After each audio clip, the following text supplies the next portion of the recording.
সন্ধ্যা। উপস্থিত সবাইকে যথাযোগ্য সম্মান জ্ঞাপন করে আজকের সন্ধ্যায় ফ্লোরিয়ান একাডেমি অফ মিউজিকের তরফ থেকে শুরু করতে চলেছি আমাদের আজকের নিবেদন। ও মৃত্যু, তুমি যদি হতে শূন্যময়, মুহূর্তে নিখিল তবে হয়ে যেত নয়। তুমি পরিপূর্ণ রূপ, তব বক্ষে কোলে জগৎ শিশুর মতো নিত্যকাল দোলে। মৃত্যু এক স্বাভাবিকতার সমার্থক।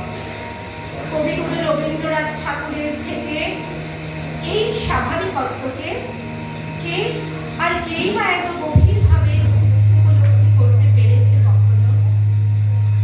অমন মৃত্যুকে সর্বদা তাই তিনি বিজয় মাল্য করিয়েছেন।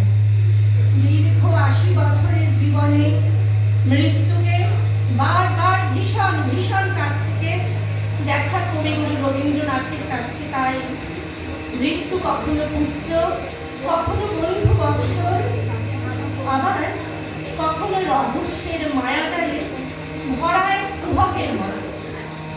এই ২২শে শ্রাবণের উদযাপনে সেই কুহকেরই ছায়া। তাই অকুতোভয় রবীন্দ্রনাথই এভাবে লিখতে পারেন, আমার যাবার বেলাতে সবাই জয়ধ্বনি কর, তোরা সব জয়ধ্বনি কর।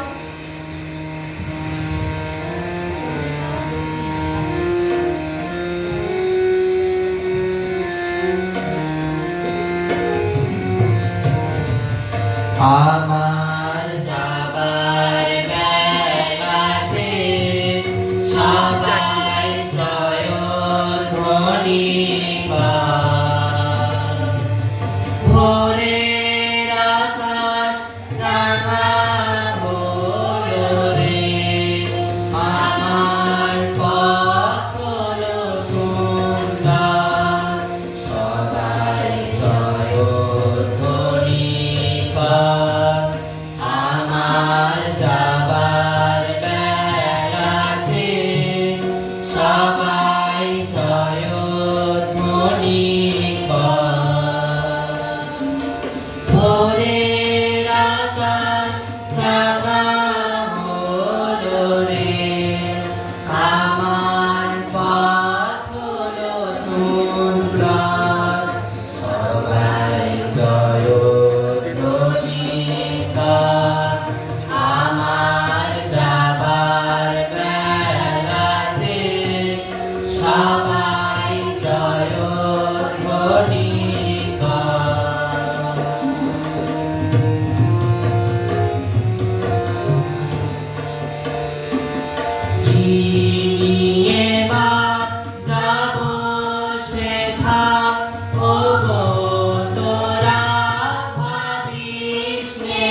চলে